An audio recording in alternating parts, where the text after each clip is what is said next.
অদ্ভুত আঁধার এক এসেছে পৃথিবীতে আজ।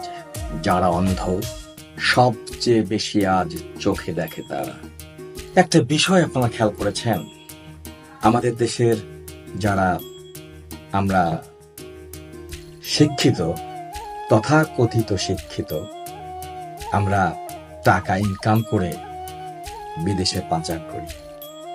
আর আমরা যাদেরকে অশিক্ষিত বলি, মূর্খ বলি, তারা বিদেশে মাথার ঘাম পায়ে ঢেলে টাকা ইনকাম করে দেশে পাঠায়।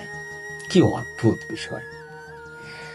আমি এই জন্য বাংলাদেশ সরকারকে অনুরোধ করব, যারা বিদেশ থেকে আসে শ্রমজীবী মানুষ, তাদেরকে ভিআইপি টার্মিনাল ব্যবহার করতে দিন, তাদের সঙ্গে ভিআইপি আচরণ করুন, তাদেরকে স্যালুট দিন।